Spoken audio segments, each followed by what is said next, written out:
Iowa City on ESPN. We'll take some questions, and we'll start with Chris Solari from the Detroit Free Press. Chris?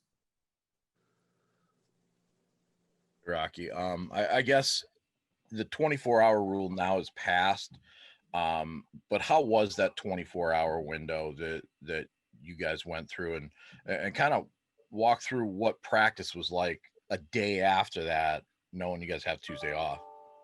Yeah, it was good, man. It was good to get everybody together, get a little celebration in the locker room, and they talk about, when we're here, that 50-minute bus ride on the way home is the best 50 minutes of the season. If we get that win, so it was good. It was emotional. I'm glad that we got Paul back home and East Lansing. But practice tomorrow, obviously, it's going to be a little bit. Practice yesterday was obviously a little lighter. Guys are a little beat up from the game. Got to give everybody a little rest time. So. It'll be a little different this week with the NCAA giving Tuesday off, but at the end of the day, we just got to make the best of what we can. Did that help maybe kind of turn that page from an emotional win like that, going right back to work? Yeah, I think so. Definitely. I mean, for me, as soon as the game was over, you celebrated that night, and once you wake up Sunday morning, it's Iowa week, or whoever it is. So for us, it's Iowa week, obviously, but it's that next game. So. For me, turning the page is easy, but I'm sure for some of those guys getting in on Sunday would definitely help make it a little bit more of a reality. Last follow, how do you vote? I mean, what's tomorrow like for you? Say that again. Sorry. The process of voting tomorrow. I mean, that's obviously something that's been emphasized quite a bit. Yeah. So I've already voted. I'm registered in Iowa, so I did that a while ago, and I know a lot of our other guys have already voted, especially most of our guys that are out of state have done that. But it'll be a good opportunity for a lot of our guys that are in state to get out and vote. I remember when I was 18 in the last election, I voted in person, and that was really cool. Especially when you do it in person, you really feel like you're part of the gig. You're helping out and you're fulfilling your civic duty. So it'll be cool for our guys, especially a lot of us are first time voters. Next question is from Rico Cooney with Spartan Magazine. Hey, Rocky, how you doing? Doing great. How about you? Good, thank you. Hey, we all have been able to see the contributions that Connor Hayward has had on the field, but I think one of the things we've all heard since he came back was about his growth in leadership and how he's become a real leader in the room. Can you just speak to what you've seen in that area from him? Yeah, for sure. First of all, our offense is kind of young. We got a lot of young guys, maybe not the offensive line. They're getting older, but we got a lot of young skill guys. So for Connor to come back, he's one of the older skill guys. He's done a great job leading guys, especially in his own room. Got a lot of young, talented tailbacks. So for him to come back and be able to help out and teach football for them, especially coming in as a freshman, you don't know as much football as you think, especially at the running back position. There's so much stuff that goes into, being a running back, finding the holes, what you read. In high school, you just go out there, run the ball, and try to break as many tackles as you can. But I think he's done a great job with the young tailbacks and the young skill guys. And, anybody who needs to be motivated, he does a good job stepping up. Okay, thank you. Next question is from Matt Wenzel with M Live. Hey, Rocky. Last week was kind of interesting, given that your family, you grew up around the area, and now you're going to kind of a real homecoming of sorts. How much does that change the outlook for the game? Given that, I mean, I know it'll just try to be one game, but I'm sure you're going to have some family there, and it's close to home. Yeah, definitely. It'll be really good. My mom doesn't get to come to a lot of games because I got 4 other siblings that are all busy, all involved in sports. My sisters are in state volleyball this week.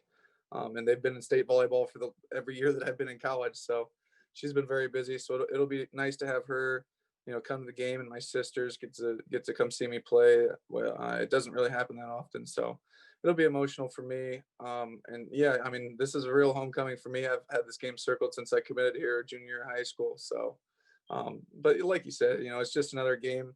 I got to prepare like I do every other game. Just go out and play the best I can. For all the talk after last season ended about the quarterback competition all the way into camp and ahead of the season opener, you throw for more than 300 yards each of the last 2 games. It doesn't seem you took in every snap. how much do you think you've earned the role through your play and shown progress these last couple of weeks from where you were at last year or 2 years ago? Yeah, I definitely feel like I've improved so much in the last 2 years. I talked a little bit about it at the post game after Michigan, but watching myself play as a freshman, sometimes you just sit there and you cringe at some of the plays. You're like, man, I could have done this so much better. I could have done that so much better. And I'm still improving, from game 1 to game 2. There's some things that I did better. And from game 2 to game 3, there'll be some things that I'm going to do better. So I'm just going to, continue to improve, continue to show my worth for this team, for this football team, and continue to lead. Thanks, Rocky.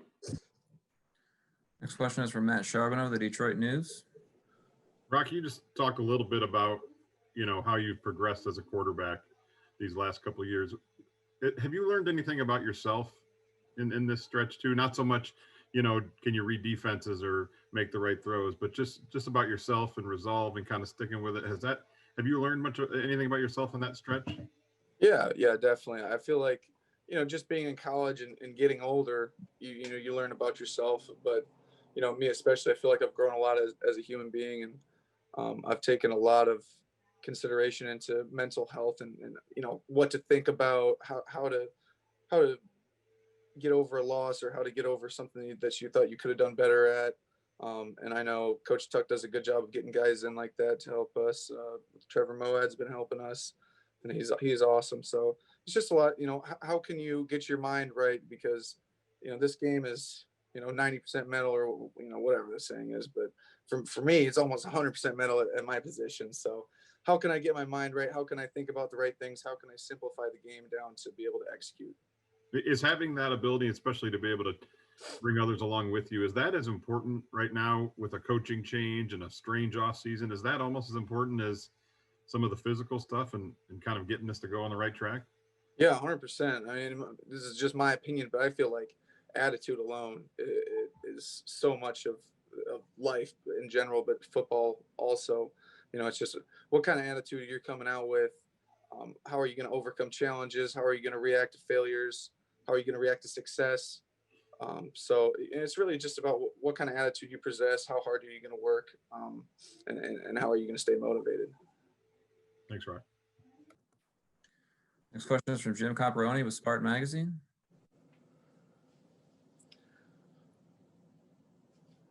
Sorry about that. Hey, thanks, Rocky. Congratulations. You talked about things that you guys improved on from week 1 to week 2. It seemed like pass protection, so specifically some of the help you got from the running back and tight end positions.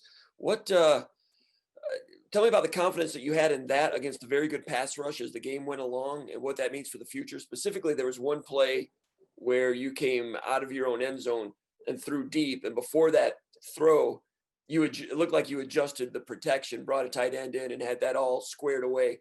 How much cooperation was there? And it seems amazing that can improve that much in 1 week. How can that happen? And what did that do for you? Yeah, definitely. And I think in fairness to the O-line, I think the protection the first week was all right. We had a few miscommunications that really resulted in some unfortunate plays for us. But those guys have been working so hard for so long, and they communicate well with each other now. And the play that you're specifically talking about, we just had a slide protection, and I recognized the blitz coming from the right side, and I flipped the protection so that the O-line would slide to it rather than the back and the tight end having to pick it up. So that was good. And really all it comes down to is communication. It doesn't matter what protection we call, as long as all 5 of us or all 6 of us know what we're doing and know who to block, we should be all right. So it just comes down to communicating and getting comfortable with each other. And I think that they're doing a better job, and they're continuing to improve on that. And, if we can protect, we're going to be pretty good. I think we're going to be hard to beat. Thank you. Thank you. Next question is from Lindsey Huddleston. Hey, Rocky. Again, congratulations. Going back quickly to Saturday, so many people were surprised at the win. And I'm just curious to know, were you and the team as surprised as everyone else? And if you weren't surprised, why not?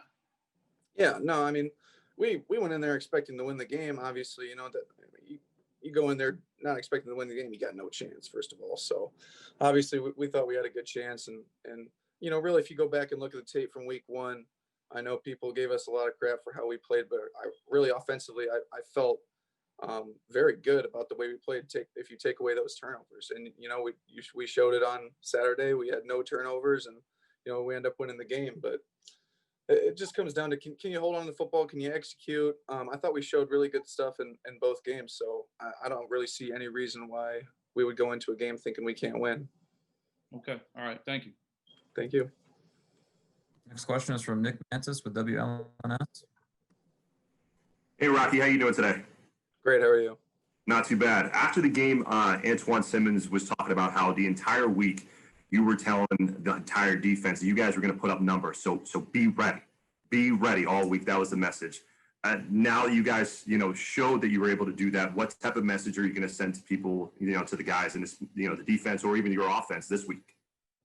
Yeah, I mean, it's just kind of the same message. And most of that last week was just about, in the past couple of years, we've had trouble with offensive production, and that's hard on the defense. You hold if you're on the defensive side of the ball, you hold a team to less than 20 points and you don't win the game, that's very frustrating. So, I just wanted to give them some confidence in us and just tell them that, we're going to put up points. We're here for you guys. We're going to fight our asses off for 60 minutes, just like you guys are. So hang with us, because we're going to put up points. We're going to work together, and we're going to get this thing done. Thank you.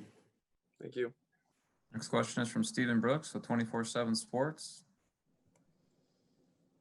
Hey, Rocky.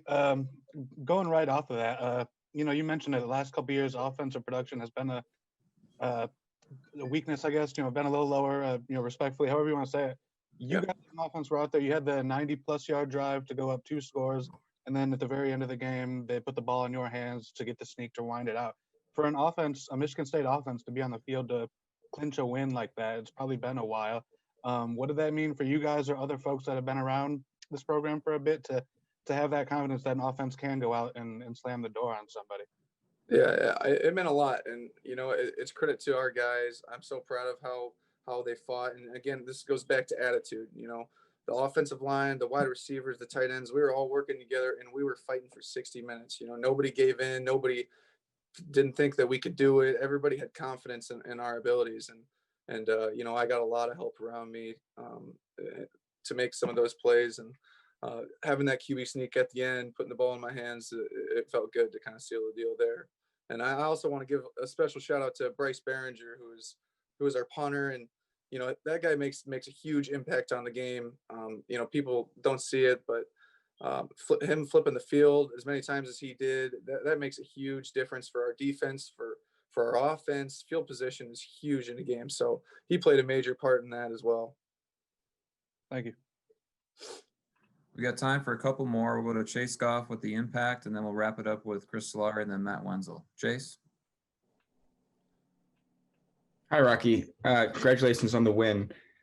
Last season, Michigan State only had 5 completions of 40 yards or more, whereas this year, through 2 games, you already have 4 completions of that distance. What has been the biggest difference in preparation that's led to the long completions down the field? I think it's just practice and repetition, getting comfortable with your teammates.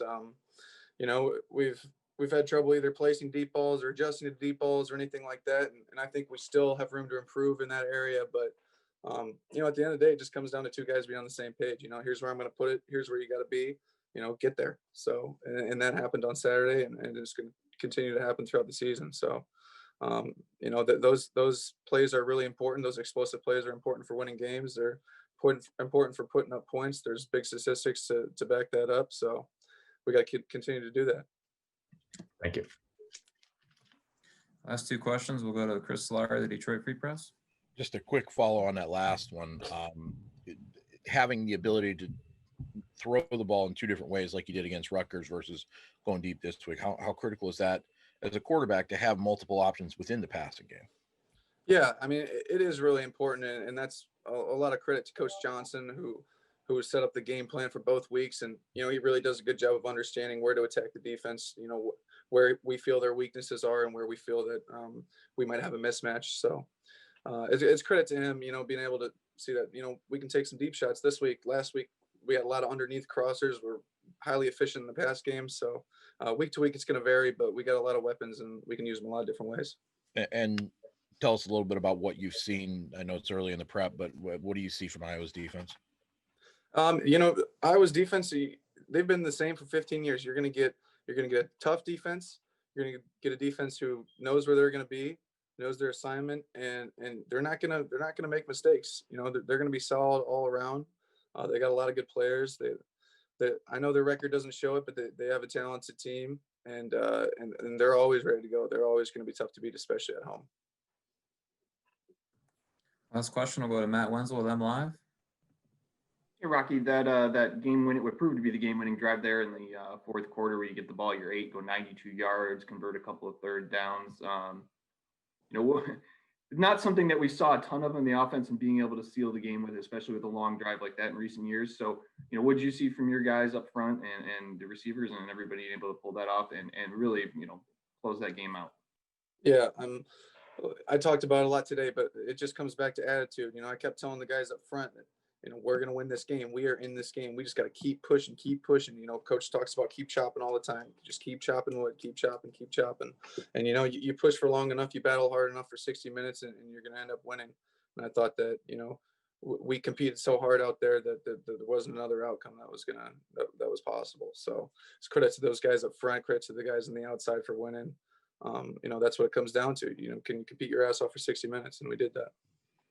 And obviously losing Daryl Stewart and Cody from last year, you know, you had some talent coming back, but some of the young guys, obviously we saw Ricky, what he did on Saturday. But I think there was a point on Saturday where you had Terry Lockett, Montori Foster, and Cade McDonald as the 3 receivers on the field. I don't know that anybody would have seen that coming. You know, what have you seen from the young guys that have given you, you know, filled out the depth and stepped up for you? Yeah, we got a lot of talent from the younger guys. You know, we see them in practice every day, improving. They're learning the playbook. They're learning how to sit in zone coverages. Cade McDonald is a very intelligent receiver. He does a lot of good stuff, and I've watched film with him a couple times, and he really understands how to sit in the zone. And you know, on that over route he caught on 3rd down, you know, if I would have kept him up, he might have been gone. He might have won about 40 more, but I was trying to protect him from the safety, trying to take a hit off him, you know, first play in there. But it's exciting to see those guys in there, those new guys. Puts a smile on my face. I know they're a little nervous, but excited. And, you know, I try to keep them as even as possible and just be like, you know what, we're out here. This is a game. We're having fun. You guys get to come out here and make plays. So it was cool to see them out there. I'm excited to see more of them, and I'm excited to see them continue to improve as well. Thanks, Rocky.